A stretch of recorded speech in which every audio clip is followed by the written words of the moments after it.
Assalamualaikum warahmatullahi wabarakatuh. Selamat jumpa kembali sahabat-sahabat viewer dan subscriber channel Tita Misteri. Kali ini kami akan membawakan sebuah kisah misteri dengan judul Pesugihan Ilmu Menghilang. Selamat mengikuti.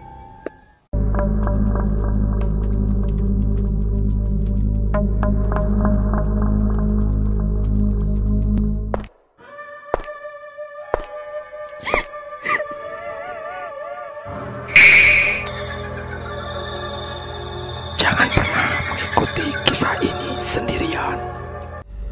Jawa Timur 1980. Peristiwa sejarah tahun 1965 benar-benar mengacaukan bangsa ini. Bukan hanya di Jakarta sebagai pusat pemerintahan, kerusuhan kemudian meluas kemana-mana. Seperti yang tertulis pula di buku-buku sejarah, banyak sekali yang jadi korban, termasuk Fadli. Karena kerusuhan politik itu, sejak kecil dia telah ditinggal oleh kedua orang tuanya. Dan hal itu membuatnya harus hidup bersama kakek dan neneknya. Karena dengan segala keterbatasan, bangku kelas 3 SD pun menjadi pendidikan terakhir Fadli. Hal itu tentu membuatnya tak mungkin mendapat pekerjaan yang layak. Alhasil, berbagai pekerjaan kasar pun dilakukan di desanya. Kuli bangunan dan buruh tani tentu adalah yang paling masuk akal.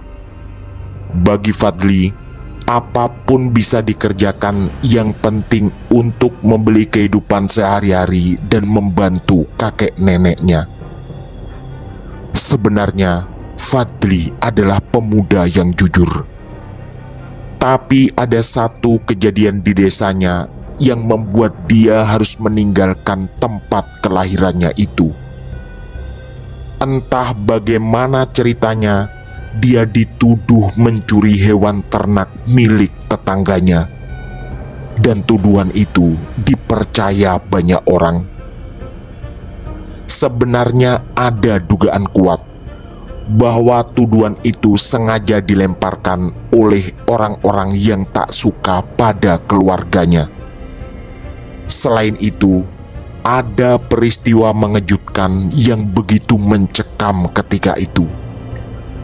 Fadli yang diteriaki warga terpaksa harus bersembunyi di belakang rumahnya. Sayangnya, tak ada yang menurutnya lebih aman dibandingkan kuburan. Kebetulan, tepat di belakang rumahnya memang adalah pemakaman warga kampung. Saat dia berada di balik pohon mangga besar, tiba-tiba bulu kuduknya merinding. Terdengar suara aneh dari atas yang memaksanya menengok ke arah tersebut. Dan alangkah terkejutnya Fadli. Di sana ada sesosok tinggi besar berwarna hitam yang wajahnya sama sekali tak jelas. Hanya saja suara tawanya begitu nyaring terdengar. Entah apa hubungan dengan kekacauan ini, tapi yang jelas suara tawa itu mengingatkannya pada Pak Rumin. Dia adalah salah satu orang yang disegani karena beberapa alasan. Yang pertama, dia adalah orang yang paling kaya di kampung. Seingat Fadli, dulu sempat ada desas-desus bahwa Pak Rumin adalah pelaku pesugihan. Tapi hal itu segera mereda. Karena konon Pak Rumin menyogok beberapa orang berpengaruh untuk meyakinkan warga bahwa semua kabar yang menyudutkannya itu adalah fitnah belaka. Yang kedua, dia memang terkenal punya ilmu hitam. Pernah pula Fadli mendengar cerita bahwa dulu Pak Rumin terlibat perseteruan dengan Mbah Sumaji, kakek Fadli, yang entah apa sebabnya. Yang jelas, Pak Rumin adalah orang yang paling getol menghembuskan kabar bahwa Fadlilah orang dibalik semua ini, yaitu kehilangan sapi yang dialami oleh beberapa warga. Hanya saja waktu tentu terbatas, dan karena situasi makin panas, akhirnya Fadli pun diusir oleh warga. Tak ada lagi kesempatan untuk membela diri atau menyelidiki lebih lanjut tentang tuduhan tersebut. Selain itu, posisi Pak Rumin terlalu kuat di depan banyak orang. Akhirnya, demi kebaikan dan keselamatan semua, Fadli pun meninggalkan kakek dan neneknya yang sudah tua. Itu adalah penggalan episode menyedihkan dalam perjalanan hidup Fadli. Akhirnya, hanya berbekal ilmu kanuragan yang sempat diajarkan kakeknya dan uang hasil kerja sebagai buruh tani, Fadli pun nekat. Kali ini, dia memilih merantau ke Surabaya, atau lebih tepatnya melarikan diri ke sana. Di kota itu, Fadli tak mengenal siapapun. Di situ, dia benar-benar merasakan bahwa kehidupan memang sangat keras, apalagi bagi mereka yang tak punya cukup bekal dan keahlian seperti dirinya. Berbulan-bulan, dia hidup luntang-lantung di jalanan, termasuk bergabung dengan para preman dan pengamen yang dikenalnya. Putaran roda kehidupan seperti sengaja bergulir menindih Fadli dan mengantarnya ke suasana yang semakin lama semakin tidak nyaman. Sekitar 5 bulan setelah pelariannya, dia tak sengaja bertemu salah satu tetangganya di terminal Bungurasi, yaitu Pak Suwandi. Fadli ingat betul, Pak Suwandi adalah orang yang baik dan salah satu warga yang sebenarnya berusaha ikut mendamaikan situasi sebelum dirinya diusir. Tentu saja, Fadli merasa senang bertemu beliau. Kerinduan tentang kampung halaman mengalir deras di setiap denyut nadi Fadli. Sayangnya, dari Pak Suwandi pula, Fadli mendengar kabar menyedihkan bahwa kakek dan neneknya sudah meninggal hampir bersamaan, yaitu sekitar 2 bulan yang lalu. Kata Pak Suwandi, setelah kakek Fadli meninggal, sang nenek menyusul 3 hari kemudian. Tanpa sadar, Fadli menangis di pelukan Pak Suwandi. Beliau lalu mengingatkan agar Fadli tidak perlu pulang kampung dulu, karena kondisi di sana masih sangat mengkhawatirkan. Dan hampir semua warga sudah terlanjur percaya bahwa Fadli memang adalah pencuri sapi. Di tengah-tengah tangisan Fadli, Pak Suwandi memberi nasihat penting agar Fadli selalu mendoakan kakek dan neneknya serta kedua orang tuanya dari manapun dia berada. Fadli pun semakin terhempas dalam kenyataan pahit kehidupan, yaitu dia di dunia ini seorang diri, tanpa orang tua, tanpa kakek nenek, tanpa saudara, dan bahkan bisa dibilang tanpa kampung halaman lagi. Pertemuan singkat dengan Pak Suwandi itu begitu membekas. Ada rasa sakit hati luar biasa di hatinya atas apa yang terjadi. Tapi dia selalu ingat pesan Pak Suwandi, agar selalu bersabar dan pasti ada hikmah di balik semua kejadian. Setelah sempat hidup di jalanan, akhirnya Fadli mendapatkan tawaran pekerjaan sebagai tukang pukul. Ada seorang pengusaha keturunan Tionghoa bernama Tanjen yang tertarik kepadanya. Kesempatan menjadi tukang pukul itu didapatkan Fadli saat Tanjen melihatnya sedang bertarung dengan beberapa preman di Tanjung Perak. Di sini Fadli baru sadar, ilmu kanuragan yang diajarkan kakeknya benar-benar berguna. Ternyata usaha yang dijalankan Tanjen adalah usaha di dunia hitam. Dan menurut si bos pengusaha ini, orang seperti Fadli memang dibutuhkan. Tak butuh waktu lama bagi Fadli, dia menjadi orang kepercayaan Tanjen. Terutama karena Fadli bisa dibilang adalah petarung terbaik dibandingkan preman Tanjen yang lain. Tapi sayang, di dunia hitam setiap saat adalah maut. Ancaman demi ancaman dari lawan bisnis selalu terjadi setiap saat.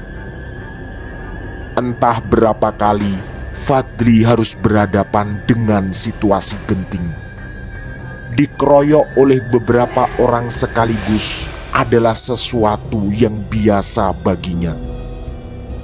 Walau Fadli selalu berhasil menangani, tapi lama-lama ada ketakutan di hatinya bahwa suatu saat keselamatannya pasti berada dalam bahaya. Dan hari naas Fadli pun datang juga. Saat sedang bersantai di sebuah tempat hiburan malam, dia dikeroyok sekitar 10 orang. Tak seperti biasanya, mereka cukup tangguh, dan Fadli pun tumbang. Untungnya ada salah satu teman yang membantu dan segera menyembunyikannya. Meski terluka cukup parah, nyawa Fadli masih terselamatkan. Sekitar 2 minggu kemudian, setelah mendapatkan perawatan dari Tanjen dan keadaannya membaik, Fadli pun memutuskan untuk meninggalkan kota Surabaya. Banten adalah tujuannya.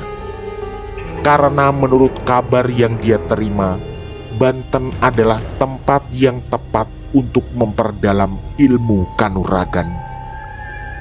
Fadli merasa ilmunya saat ini tak cukup mumpuni untuk mengarungi dunia hitam. Sesampai di sana, Fadli menemukan satu perguruan. Kehidupannya kemudian terasa seperti di film-film. Dia tinggal di sana selama 2 tahun untuk belajar ilmu kanuragan dan kesaktian. Sampai akhirnya Fadli pun menguasai ilmu menghilang. Singkat cerita, setelah mantap dan yakin dengan kesaktiannya, Fadli kembali ke Surabaya dengan niat membalas dendam. Tapi ternyata orang-orang yang dulu menghajarnya sudah tak ada lagi. Begitu juga dengan Tanjen, yang kini tak jelas ada di mana. Ketika Fadli mendatangi salah satu toko milik Tanjen, ternyata bangunan itu tutup. Salah seorang tukang parkir lalu memberitahu bahwa toko itu sudah lama tutup dan pemiliknya entah ada di mana. Sampai suatu hari, tak sengaja Fadli bertemu dengan seorang wanita bernama Suryani yang berasal dari Kabupaten Banyuwangi. Setelah berkenalan dan ngobrol, mereka segera menjadi akrab. Dan singkat cerita, Fadli dan Suryani pun menikah. mereka berdua lalu menetap di Banyuwangi. Tapi karena Fadli tak mempunyai pekerjaan tetap, kondisi ekonomi keluarga mereka pun menjadi tak karuan. Di tengah tekanan ekonomi, akhirnya Fadli mencoba ilmu menghilang yang dia pelajari di Banten. Ilmu itu dia gunakan untuk mencuri di rumah orang-orang kaya yang ada di sekitar desanya. Semuanya berjalan lancar, dan dalam seminggu daerah itu pun heboh. Maraknya pencurian membuat warga waspada dan mulai menggalakkan ronda. Tapi para warga tetap tak mampu menangkap sang pencuri. Tentu saja, itu karena kesaktian Fadli yang mampu membuat dirinya tak nampak oleh orang lain. Fadli selalu menyimpan hasil curiannya di dalam jurang di tengah hutan pinus agar tak ada barang bukti di rumahnya. Sedikit demi sedikit dia menjual hasil curian ke kota. Secara ekonomi, bisa dibilang Fadli cukup aman. Dia bahkan bisa mengumpulkan uang untuk membeli sepetak sawah dari uang hasil curian itu. Pada Suryani istrinya, Fadli beralasan mendapat pekerjaan yang cukup bagus di kota. Tapi seperti kata pepatah, di atas langit masih ada langit. Suatu malam, Fadli kembali melancarkan aksinya. Kali ini yang jadi sasaran adalah kediaman Haji Imron, sang juragan toko perhiasan. Awalnya, dengan mudah Fadli masuk ke rumah Haji Imron. Di sana dia lalu menggasak beberapa kantong perhiasan emas dan uang yang cukup banyak. Fadli sangat senang, karena menurut perhitungannya, hasil ini akan cukup untuk biaya hidup berbulan-bulan, bahkan bertahun-tahun. Setelah semua beres dan dimasukkan ke dalam karung, Fadli berniat meninggalkan rumah itu. Tapi disinilah keanehan terjadi. Fadli hanya berputar-putar di dalam rumah dan tak menemukan jalan keluar. Di hadapannya hanya ada tembok tanpa pintu. Sepanjang malam Fadli hanya berputar-putar di sana sampai adzan subuh mulai terdengar. Akhirnya Fadli yang mulai ketakutan hanya bisa pasrah dan duduk di sudut ruangan. Semua cara dan usaha telah dia kerahkan, tapi selalu gagal. Entah kenapa, kali ini dia merasa ilmu saktinya tak bisa dijalankan.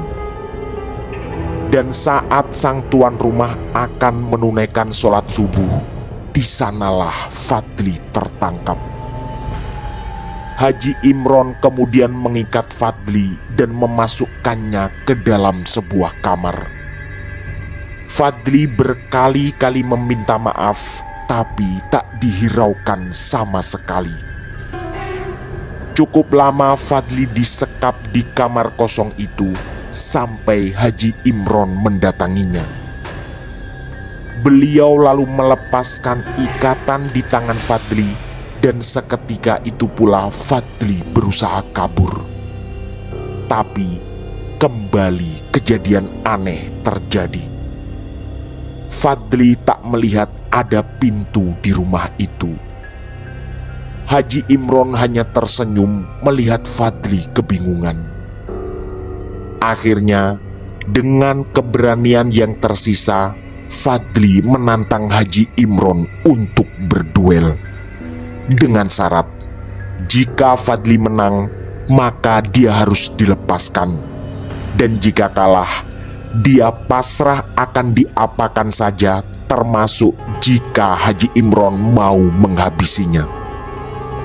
Pertarungan pun terjadi, dan di luar prediksi Fadli, ternyata Haji Imron memiliki kesaktian yang jauh di atasnya.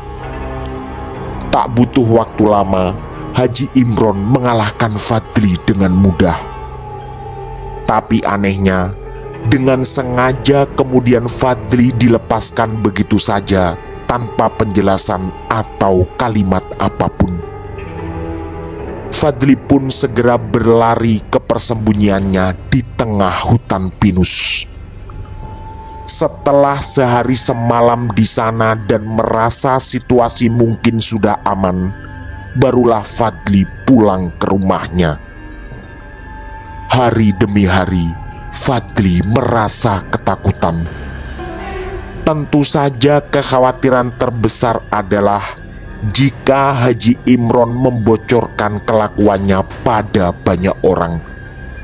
Tapi itu tidak terjadi. Bahkan Haji Imron pura-pura tak kenal dan tidak menegurnya sama sekali ketika berpapasan di pasar. Sontak, kejadian itu membuat Fadli semakin tak enak hati pada Haji Imron. Setelah merenung cukup lama, akhirnya Fadli mendatangi kembali rumah Haji Imron dengan tujuan meminta maaf. Kedatangan Fadli pun disambut dengan baik oleh beliau. Haji Imron juga memberikan petuah-petuah, terutama agar Fadli segera bertobat. Beliau mengingatkan bahwa ilmu yang dimiliki Fadli tidak seharusnya dipakai untuk kejahatan. Dan menurut Haji Imron, guru Fadli pun pasti akan merasa kecewa jika tahu ilmu yang diajarkan digunakan di jalan yang salah. Mendengar itu semua, hati Fadli mulai terbuka. Dia berniat untuk membuang semua ilmu yang dia miliki agar jangan sampai nafsu kembali menguasainya. Dengan bimbingan Haji Imron pula, tekad kuat itu pun dilaksanakan. Meskipun dengan berbagai rintangan, akhirnya Fadli berhasil membuang ilmu-ilmu yang dia miliki, dan kini dia hanya orang biasa yang tidak memiliki ilmu kanuragan apapun. Akhirnya Fadli juga belajar mengaji pada Haji Imron di musola depan rumahnya bersama anak-anak kampung. Roda kehidupan kemudian berputar lagi, dan Fadli menjadi orang kepercayaan Haji Imron dan diberi pekerjaan di tokonya. Di akhir cerita, Fadli kembali pulang kampung membawa serta anak dan istrinya. Pertama kali yang dia temui adalah Pak Suwandi, lalu beberapa tokoh masyarakat di kampungnya. Di hadapan mereka semua, Fadli bersumpah bahwa tuduhan yang dulu diarahkan padanya adalah tidak benar. Dia bahkan berani mengatakan bahwa dirinya dan keluarganya siap dihukum Yang Maha Kuasa saat itu juga, andai tuduhan yang lalu adalah benar. Kebetulan ketika itu orang yang dulu dicurigai Fadli menebar tuduhan, yaitu Pak Rumin, ternyata sudah meninggal. Menurut cerita yang beredar, banyak kejadian mengerikan di seputar meninggalnya Pak Rumin. Setiap malam, sampai malam ke-40 kematiannya, kampung diteror oleh penampakan makhluk tinggi hitam seperti genderuwo. Awalnya, dia terlihat seperti datang ingin menakuti, tapi selalu berakhir dengan suara tangisan yang disertai permintaan maaf karena selama hidupnya telah merugikan banyak orang. Disitulah Fadli teringat pengalaman mengerikan di pekuburan ketika malam sebelum dirinya terusir dari kampung. Akhirnya, di kampung halamannya, Fadli menjadi petani dan guru ngaji di sebuah musola kecil. Karena ada yang tahu bahwa Fadli punya ilmu kanuragan, banyak yang ingin berguru padanya. Tapi Fadli justru selalu memberi nasihat bahwa ilmu-ilmu seperti itu tidaklah bermanfaat. Karena ilmu yang sejati adalah belajar menjadi orang yang selalu mendekat pada Yang Maha Kuasa, serta bermanfaat bagi sekitarnya. Dan saat ini, Fadli menjadi salah satu tokoh masyarakat yang disegani di kampungnya. Tamat. Demikian kisah misteri dari kami, Pesugihan Ilmu Menghilang. Semoga kisah-kisah kami cukup menemani sahabat semua. Mohon maaf apabila terdapat kesalahan dalam pemilihan atau penuturan kata. Kami atas nama segenap kru Titah Misteri mengucapkan terima kasih. Dan wassalamualaikum warahmatullahi wabarakatuh. Pesan saya, jangan bercermin sendirian di tengah malam. Sampai jumpa.